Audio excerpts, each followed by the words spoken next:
کئی مہینوں سے جنگل میں بارشیں نہیں ہوئی تھیں۔ جنگل میں ہر طرف سوکھا پڑ چکا تھا۔ چڑیا اور کبوتر جنگل کے دوسری دشا کی طرف جاتے ہیں، پورب والے جنگل میں، اور وہ تیزی سے اڑتے ہیں اور وہ پورب والے پہاڑی جنگلوں میں پہنچ جاتے ہیں۔ اور ادھر انہوں نے سنا تھا ایک بہت لذیذ آموں کا پیڑ ہے، اور ادھر جا کے وہ بیٹھتے ہیں۔ چڑیا چڑیا، آموں کا پیڑ تو نہیں نظر آ رہا، تمہیں کہیں نظر آیا ہے آموں کا پیڑ؟ ارے ارے کبوتر بھائی، ہم تھوڑا اور آگے چلتے ہیں، ضرور آموں کا پیڑ یہی ہوگا۔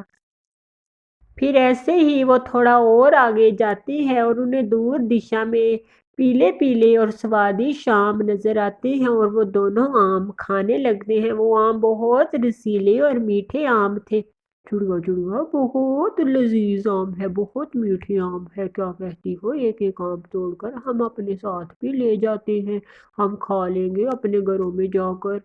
ایسے وہ باتیں کر رہے تھے، آسمان پر گہرے بادل کالے چھا جاتے ہیں اور دوسرے جنگل کی طرف جانے لگتے ہیں۔ وہ بادل اور پورب والے جنگل، ہر دشا میں بادل پھیل جاتے ہیں۔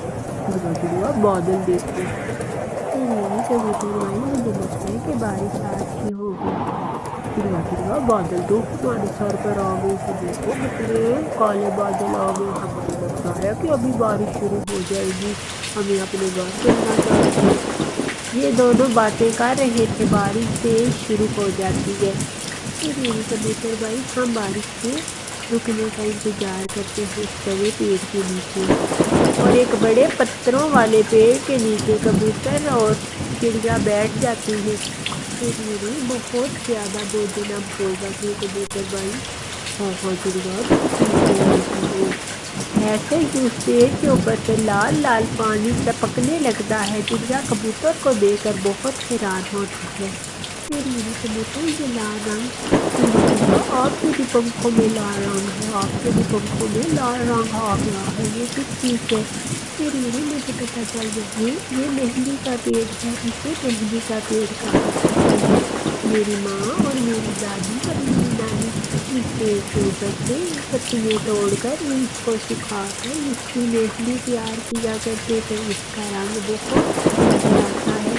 ایسے ہی وہ باتیں کر رہے تھے، بارش تھم جاتی ہے اور ہر طرف پرندے چہچہانے لگ جاتے ہیں اور ہر طرف ہریالی ہو جاتی ہے۔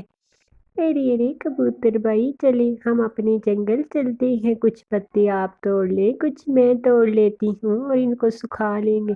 چڑیا چڑیا، ٹھیک ہے، چلو چلو ہم چلتے ہیں۔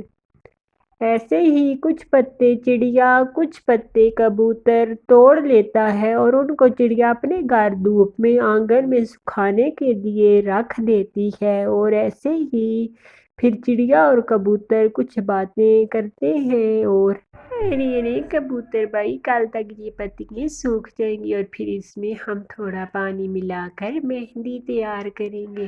ٹھیک ہے چڑیا، میں سارے پکشیوں کو بتا دیتا ہوں کہ رانو کل مہندی لگائے گی سب پکشیوں کو۔ ہاں ہاں ٹھیک ہے کبوتر بھائی۔ ایسے ہی کبوتر چلا جاتا ہے، رات ہو جاتی ہے اور ایسے ہی صبح کا سورج نکل آتا ہے۔ کبوتر طوطے کے پاس جاتا ہے۔ طوطے یار، پتا ہے رانو چڑیا نے مہندی لگانی ہے آج پکشیوں کے، تمہیں پتا ہے؟ اے کبوتر یار، یہ مہندی کیا ہوتی ہے؟ چلو چلو ہم دونوں چلتے ہیں اور دیکھتے ہیں کہ رانو چڑیا کیسے مہندی لگاتی ہے اور مہندی کیا ہوتی ہے۔ رانو چڑیا کہتی ہے کہ میری ماں لگایا کرتی تھی۔ چلو چلو میں آتا ہوں، تم چلو۔ ایسے ہی کبوتر چلا جاتا ہے چڑیا کی طرف۔ ارے کبوتر بھائی، دیکھیں دیکھیں، میں نے مہندی لگا لی ہے اپنے پنکھوں کے اوپر۔